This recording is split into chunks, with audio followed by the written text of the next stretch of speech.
I am back. Sorry for not doing a video yesterday. And I just wanted to say a quick thank you to my subs for getting me to 101. You know, I didn't. I just came back and was just like, you know what? I haven't made videos in a few years, so I just wanted to come back and make some quick videos. But okay, I didn't know I was gonna get myself to 101, so just wanted to say a quick thank you. Um, but other than that, we are continuing on with the Scream franchise. We're on Scream 2, and then Sunday, that's when I'll do the list video. I know I was supposed to do it yesterday. I was gonna do 2 today, but then I got caught up with something else. So I'm doing this video just because I felt like a review takes up a list video. So I'm gonna do the list video on Sunday, and uh, and I just want to get this one out today. So we're on Scream 2, which came out in 1997. Wes Craven again directed. I really like this film, because how successful the first one was. They, rushed it out. And to me, slashers are different than something like a comic book film, which, you gotta have this big build and all that. You can, with slasher films, really, it's a guy with a knife, so there's no problem with, like, kind of getting a sequel out. But, so Scream 2, overall is a good film. I have three little, really two big ones and then one minor issue. But overall, I love this film, and I think it continues the first one pretty good. You have some solid kills. And I think you have some overall, I've said this, like the Chucky franchise, I think Scream is pretty much consistent. I know a lot of people do not like Scream 3, but I'm okay with it, and I will review that next week. My review is gonna be, I guess, it's gonna be mainly positive. I have like one big criticism, but I like Scream 3 for the most part. So like I said, Scream to me is a perfect franchise in that sense. There's no one movie that's like on a level of like a Chasing Goes to Hell or Rob Zombie's Halloween 2. So this film kicks off. We're introduced to our new victims, and before I do that,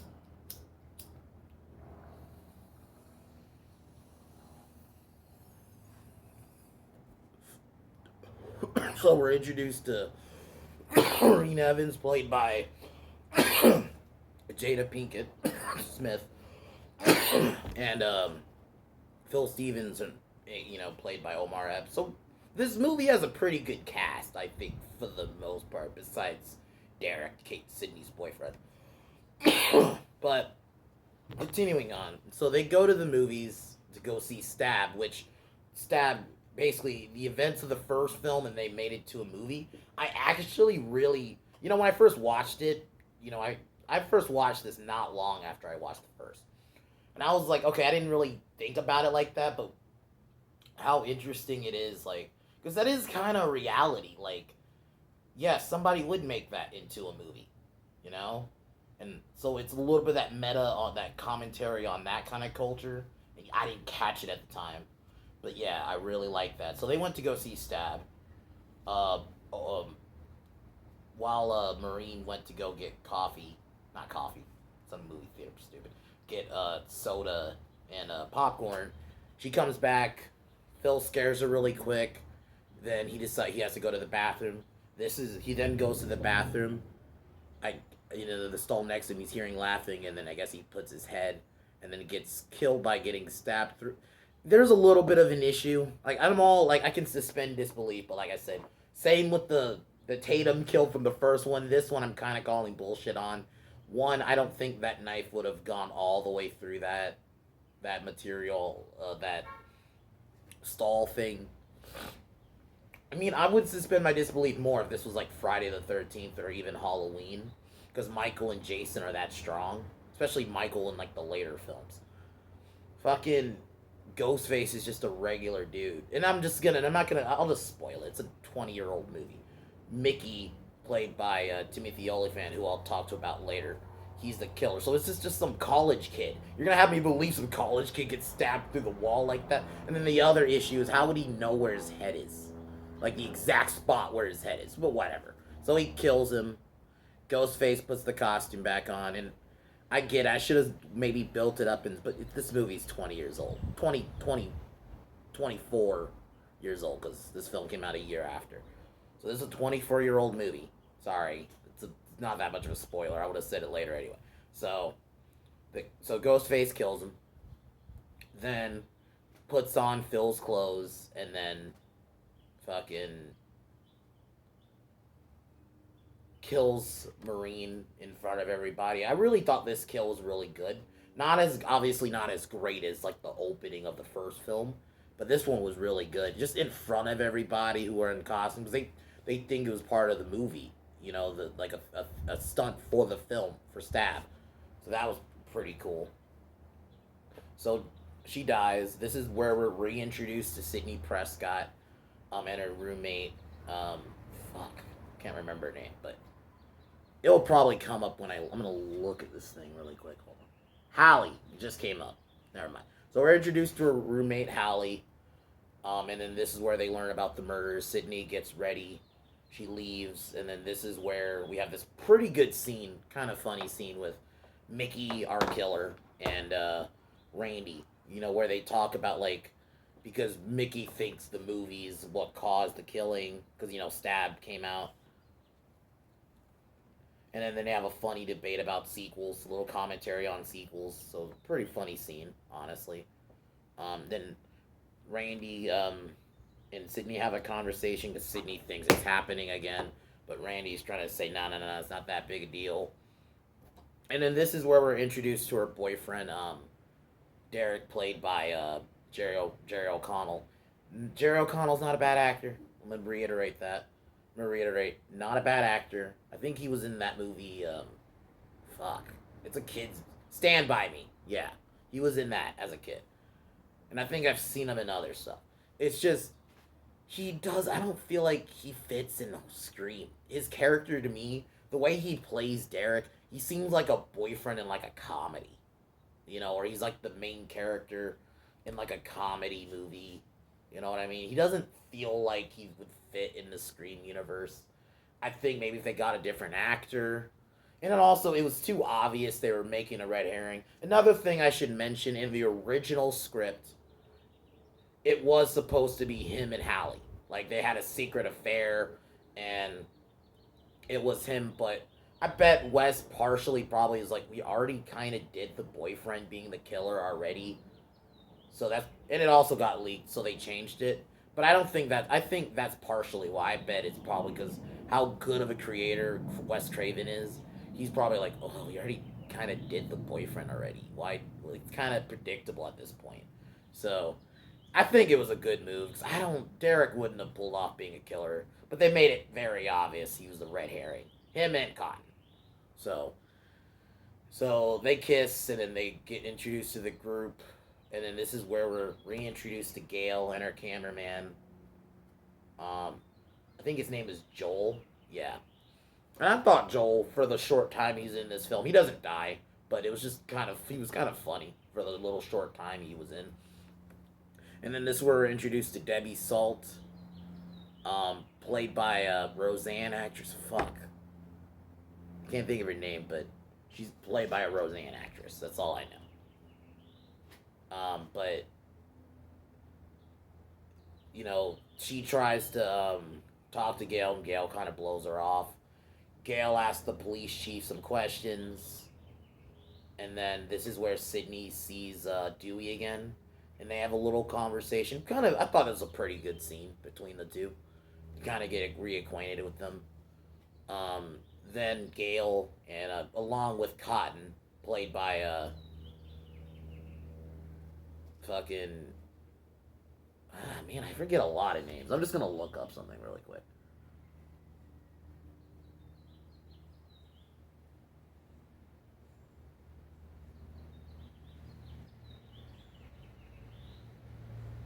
Leave Schreiber. I just thought of it. Sorry.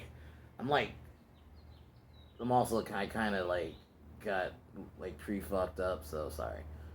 But so this is where she tries to get an interview with Cotton Weary, because Gail wants to interview them both. Sydney kind of argues and then proceeds to slap Gail again. So we kind of have like that little scene again. Gail and Cotton walk off, and then this is where Gail talks to Dewey, and Dewey kind of admonishes her. It was, I don't know, man. I'll say of the four films, I didn't really like Gail and Dewey's relationship in this because very little do they kind of even do the relationship, because for the most part in this film, Dewey's kind of shitting on Gale for the most part, saying like, she's a mediocre writer, because I guess he got mad about a line in Gale's book, about Dewey. So yeah, it was just kind of dragged out. Then we have then the scene cuts to a party at this, like, sorority, and then next over in another sorority house. This is where Cece, played by one Sarah Michelle Gellar, who we saw earlier in the scene with Randy and Mickey, gets a call from Ghostface. I actually overall like Ghostface's voice in this movie. I think his voice is as bad as best, to be honest with you. I mean, they still mostly sound the same, but there you can tell slight differences, especially in the third one. I actually like his voice in this one. I think it's perfect. So he calls. She thinks it's her boyfriend. I'll just say it's her boyfriend. You don't even see him in the movie, so it's not really that big a deal. Then, her roommate comes back and she starts fearing for her life. Then, the killer calls and plays as her boyfriend. Then her roommate leaves. Then Ghostface chases Cece throughout the house, and then he grabs her and then stabs her in the back, throws her through a mirror, and then throws her off a balcony. Pretty good kill, honestly. I actually like how they try to be slightly creative with some of the kills, because you gotta understand, he's, like I said, he's not Michael Myers or Jason, so you can't, like, shove a shotgun through someone's chest in these movies. So I understand you gotta be realistic. Then we're back at the party where, if you actually, like, look closely, Matthew Lillard's in one of the background scenes. I think because at the time he was dating Neve Campbell, and he was like an extra at the party. If you like really, I think it's on YouTube where exactly he is. Then everyone hears about they go across the street because they about the murder. Then Sydney and her boyfriend are about to leave. The phone rings. Then pretty good scene, where the killer calls her, that he wants revenge. And I like the little build up. Like, it kind of reminded me of like Nightmare 3, where Freddy sees Nancy for the first time. Very much like that. Even though Ghostface is not a real killer like Michael is, it's more, if you someone said, like, an idea, because it's multiple people, you know. But still, like, that character, if you want to look him as a character, is her antagonist. So he chases her throughout the house, and Ghostface just flops throughout the films. That is one thing you're gonna notice. Ghostface fucking falls over a lot of shit. But then Sydney manages to get away, and her boyfriend Derek tries to fight him, then gets cut, and then the killer's gone. Then they take him to the hospital, and then this is where Sydney and Mickey have a scene together. Mickey basically kind of starts making her think it's Derek by telling her one little line, like, why would he go back in that house? And you can even tell in that scene Sydney's, like, starting to tick the idea.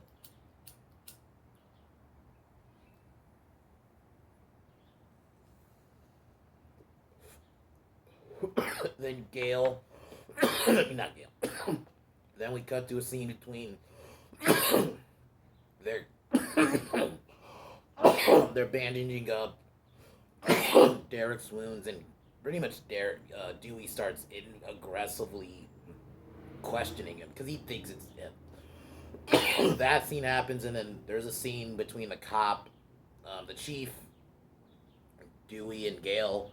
And Gale starts putting two and two together. This killer's a copycat killer because Maureen Evans has Maureen Prescott's name. Cece Cooper, aka Casey, so her name's Casey, and yeah, and all that. So they start tying the kills to the first one. Then this is again where Dewey walks off, and then we see Debbie Salt again. You kind of see her sprinkled throughout the film because I'll just say it. She's important to this film, but I won't spoil that one. Then, pretty much after that. So this is where two officers basically are following Sydney, and Sydney is trying to say, like, she wants Derek to stay away from her, and he's trying to wonder, is it because you're trying to protect because he thinks is he trying to protect him or if she's trying to because she thinks it's him. Then this is where we get this weird lunchroom scene. Um,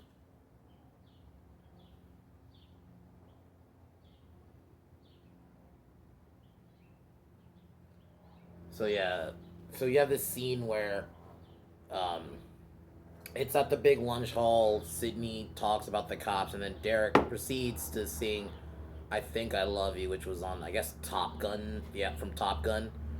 Then yeah, this scene's kind of cringe. I don't mind it, but it's still kind of cringe. So he sings this to her, and like the crowd joins. It's a little cheesy. You know what it is? It doesn't fit Scream once again. I think that scene felt like I was watching. Like, wait, when did this turn into like a comedy? Like this kind of felt like a scene you would see in like a more comedic or even like Top Gun that would work. But the tone of this movie, when like there's people being murdered, you're singing this cheesy song. Like I don't know. It just was a little. And then I guess he gave her a fraternity necklace, and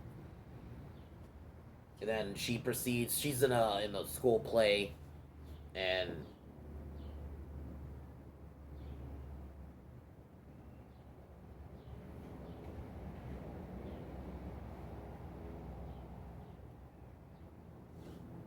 so Sydney's having a talk with I guess the art the not the art he's not the art teacher like the art like what I mean art like the play teacher, and he basically wants her to play a role. I don't know the fucking actual play she's doing, but she's doing the play, and then because everyone's in like hoods and masks, there's a quick scene where she sees Ghostface, and he slices at her a few times, and then she's basically freaking out. I actually thought it was a well. I mean, in general, Nev Campbell does awesome in these movies. Like, you know, this is probably her second biggest movie at the time because she just did the first Scream. I understand she was in The Craft, but The Craft was she was kind of more of a side character. She wasn't even one of the main witches. Fairuza Bulk, that's the girl I was talking about in the first video that I was thinking of. She's the her and then the other witch are more of the main ones that get more of the main story. So now going back to this film, so she kind of walks off stage, and then it was supposed to be Mickey who was supposed to accompany her, but it turns out it's Derek. And then she basically tells him to stay away because she basically thinks he's the killer. And I'm mixed on this scene. I feel bad for Derek a bit because he's not the killer. They're making it like very like they're making him the red herring, but then you like understand because of what happened before and what she went through before. So that scene happens, but it was a really well done scene. Then Gail, Dewey, and Randy are having a conversation about the killer.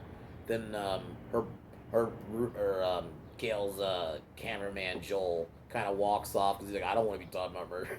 And then they have a funny scene because he realizes that her last cameraman got killed, so he's like just walked off.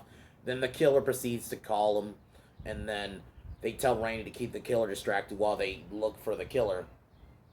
And you have some funny lines like when like mentioning former killers. Fucking Randy mentions OJ, mentions OJ, and then he proceeds to call Stu and Mickey, not Mickey, Stu and Billy a bunch of names. Like he calls Mickey like a homo repressed mama's boy. Like you have some lines that are like you couldn't say this in a Nodder movie.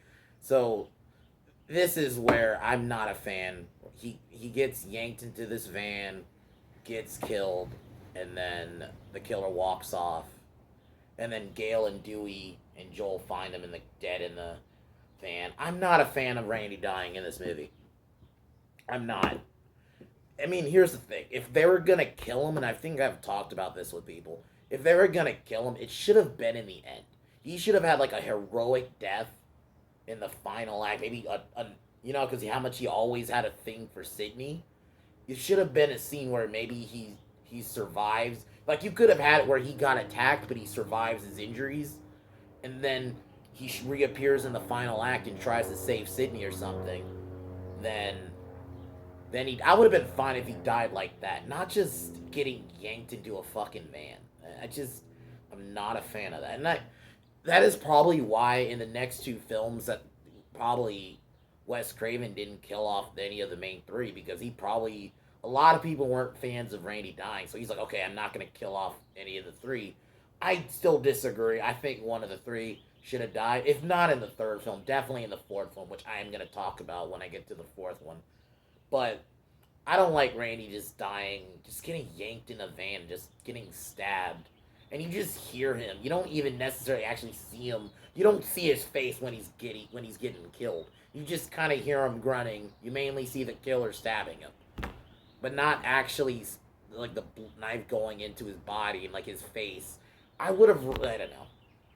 I think that scene could have been done better if you're gonna kill him off instead of just getting yanked into a van. I just don't like that in the middle of the movie. So he dies. Then this is then we're back at Sydney, she's at in the library using the computers, and then the killer messages her, and then she goes off while I guess the officers who are following her around look, and this is where Cotton talks to Sydney and basically wants her to go on with him on Diane Sawyer and all this. Sydney turns it down. Cotton gets a little aggressive, and then the police take him down, and then he gets questioned, and they basically let him go and then this is also where Sydney learns about Randy's death. I don't know. I still think Randy's death should have been executed a bit better than that, because especially how much I really like him in this movie. Oh, I didn't even mention. You have a funny scene between him and Dewey where him and Dewey are talking about who the killer is, and all that, and then pretty funny scene between the two of them, and then just that, and then he dies pretty much after that scene. I think Randy could have had a better death, but that's just me. But other than that, continuing on, then they cut to Sydney's getting ready to leave. Oh no, two things happen at once. So one scene, Gail, her cameraman leaves after that. Then he leaves. The cameraman leaves her the footage he shot. Then he, I think she goes off on Debbie Salt again, and then fucking Dewey. She basically says, "I want to find the killer," and then they basically team up together. They proceed to go to the film room and look at footage, and then they start, they tease their relationship, like they hook up and they kiss. But then the killer starts playing. It turns out he's using his own footage he shot. So they basically, in a way, this is a little bit of a blueprint for what they're gonna do in Scream 4, except they don't. Except they don't film the murders here. You're seeing the killer filming the events, and in the background. Then Dewey tries to confront the killer. Then the killer chases Dewey and chases Gail, and then Dewey's in like the recording room where there's like a bunch of like that soundproof stuff. Then Dewey gets stabbed, and he should have died here. I don't know why. It's weird that he survives getting stabbed in the back twice. I don't know. I think they should have killed him off. Like even the scene was kind of good in the executed well, because you have decent music playing in the background, like some somber sounding music, and Gail's watching him die. Then the killer tries to get her, and then he disappears. Then we see Sydney again with Holly. She's getting ready to leave the school. Her and she kisses Derek one last time. Then Derek gets kidnapped by the fraternity guys because he gave away his necklace, and then they basically drink on him and stuff. Then while they're driving, I think Hallie asks a joking question, "Are you gay?" Like whatever. And the cop said, "Don't ask, don't tell." Gets his throat slit. Pretty brutal kill, to be honest. Then the killer gets in the car while these officers were fucking stupid because the other cop is on the front. Why didn't he just shoot him? Like, you have a fucking gun. It's kind of goofy. Like, the killer's driving him on, driving while the officer is on the fucking front, on the front of the car. It just, what are you doing?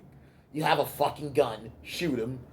Then he crashes him, and then he's like, "Get out of the car, you fucker," and then just runs him over into a pole. And it's pretty brutal too. Like he gets impaled with like this construction pole through his face. It was pretty brutal. Why didn't he shoot him? And then so Ghostface is passed out.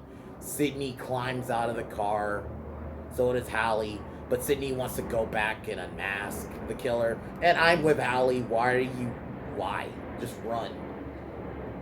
But she's sick of running and she runs back. Ghostface is gone. Ghostface is behind Hallie, slits her throat, and then chases Sidney. And then we see Gale run into Cotton, who has blood on his hands. But it's Cotton's reasoning. Oh, I found Dewey, but Gale thinks it's him. So she tries to call the cops and run into Debbie Salt again, and then he's like, "I got your killer," and it says Cotton fucking wary. Then we cut back to Sidney going back to that play, set that she was on earlier, and then she turns the lights on and gets raised down, and it's she finds Derek, who's just been tied up to this crucifix. Then the killer shows up, and it was kind of cool hearing the killer's voice with the mask for the first time. Then the voice is revealed. It's Mickey. And I will get to what I think of Mickey as a killer in a little bit here. Then Mickey makes Sidney think that it was him and Derek who are in on it together, and Derek threatens to kill him, and then Mickey shoots him, and Sidney. It was actually pretty well done scene where he feels bad. She feels bad. Then Mickey starts talking shit to her. Mickey's not a bad killer. Timothy Olyphant's a pretty good actor. If you watch the show Justified, which I've watched a few episodes of him in, it's pretty good. So I think he's an okay killer. I don't think he's one of the best, but he's all right.